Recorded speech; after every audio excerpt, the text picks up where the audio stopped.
let's talk about the Arizona Cardinals depth chart and my takeaways right now. So the depth chart came out, and obviously the big one that everyone's looking at, and maybe people who aren't following it closely are surprised at, which is Tyler Algier was number 1, Jeremiah Love was number 2, and James Connors was number 3. Connors is hurt, so it makes sense to just put him there while he's returning from injury. And that Tyler Algier, who has gotten the majority of the first team reps, but we've seen Love get more and more and kind of split those first team reps. But there wasn't an or. It was Tyler Algier 1 and it was Jeremiah Love 2. So not surprising to me, but if you're just, saying, hey, wait a second, like Jeremiah Love is the highest paid running back in football right now. Jeremiah Love was the Cardinals' 3rd overall pick. Well, yes, you're right, but they're bringing him along slowly, which is exactly what they should be doing. And then maybe at some point he's ready to become the sole featured back in this offense. But when you have Algier and James Connors, split the carries, don't put too many miles on him too early in his young career. That's exactly what the Cardinals are doing. And you have to put someone in front of him for him to go out there and earn it too. I think this is going to be very beneficial for Love because the competition is going to force him to become better at the things that he's not great at, whether that's pass protection, certain plays, learning the playbook, all of that stuff. It's putting pressure on him to be the best Jeremiah Love that he can be, which I think is great. No surprise, Carson Beck was listed as the 3rd string quarterback. Jacoby Brissett 1, Gardner Minshew 2, Carson Beck 3. Isaiah Adams is still mostly running with the first team reps. Bisontis has gotten in with the first team at both guard spots, seldomly. But for right now, Adams continues to look like the team's starting right guard. And then the wide receiver depth chart, we had Marvin Harrison and Michael Wilson, and as well as Kendrick Bourne, which seems to be how they're going to go moving forward. Both of those guys are going to start, obviously. It just comes down to which one is your number 1, which is the guy that you're going to on 3rd down. And honestly, I feel like it's pretty even, so there might not be a true number 1. But at some point, they have to establish a hierarchy of which guy is the guy and which guy is playing second fiddle. But maybe that's a novice view of football. But I feel like that's just kind of how it has to be at some point. And it's going to happen at some point this season as well. And then defensively, Andrew Wingard, or they call him Dewey. You'll hear that nickname a lot from reporters and people talking about the Cardinals. But Andrew Wingard has appeared to fit in nicely, and I'm getting all this information from I'm not watching practices personally, but this is just from this is the depth chart, and then taking over observations from guys like Tyler Drake and Darren Urban and Josh Weinfest and all the great guys that cover the Cardinals. Just kind of going off of their reporting, but it sounds like Andrew Wingard has played really well. He's in that starting spot at safety opposite of Budda Baker. Walter Nolan appeared to get a little injured in a practice this weekend, but then he did practice Sunday. I would be surprised if he saw many snaps during the preseason, but that's always going to be something to watch with the depth chart is how healthy is Walter Nolan. And then we did see Darius Robinson at the other defensive tackle spot take full position of that spot, which is something that I hope as a first round pick he's able to do this offseason or this preseason, excuse me. And that's something I hope to see.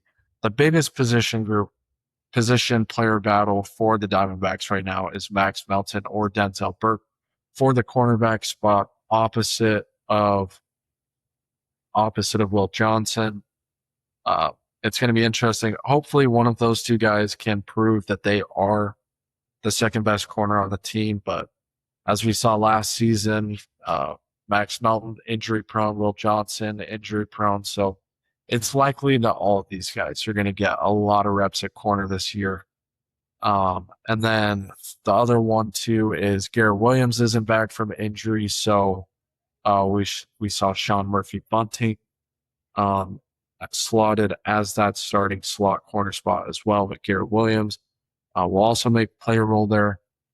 So guys that we so guys that are kind of behind that need to make some moves. We saw Rabbit, Adrian Taylor Demerson is behind Andrew Wingard, but I assume he'll get lots of reps.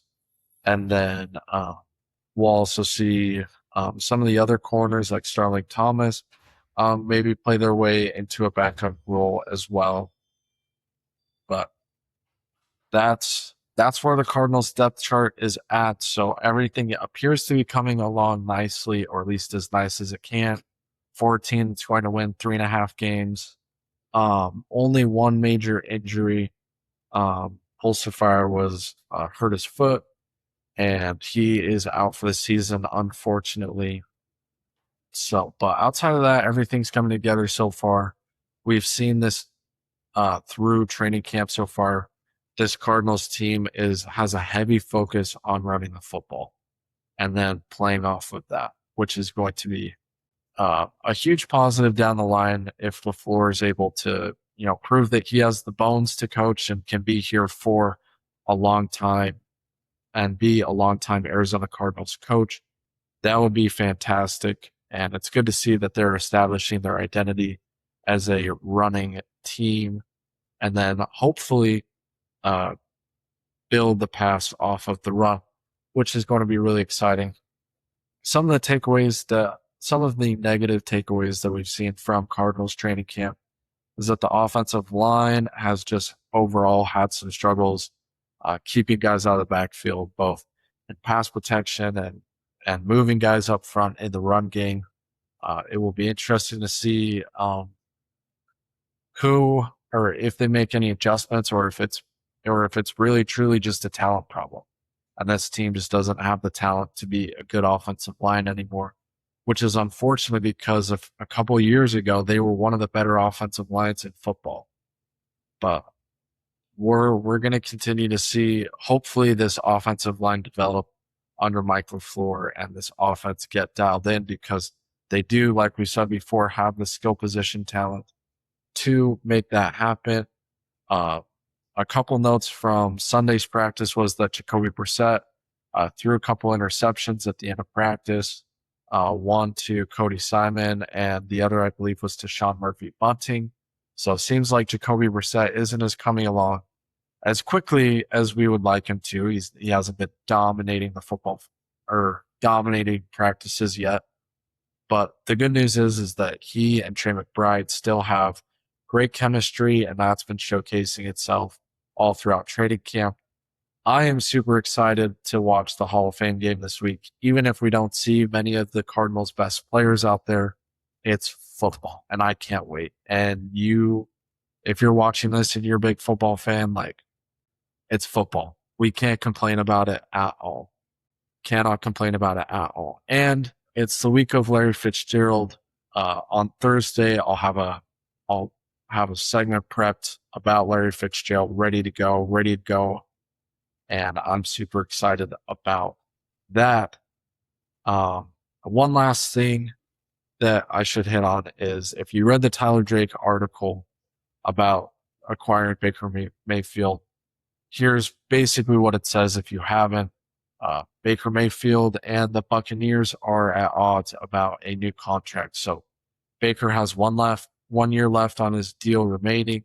Baker wants to get $50 million. The Buccaneers do not want to pay Baker $50 million and offered him a pretty, what Baker feels like it was a disrespectful contract offer. So if he is a free agent, and we saw the Cardinals sniffing around Malik Willis and some other free agent quarterbacks this offseason, if we do want a quicker turnaround than a rookie quarterback, I am all in on Baker Mayfield. Go out, pay the guy, bring him in. I think he's a great fit for what Mike LaFleur wants to do.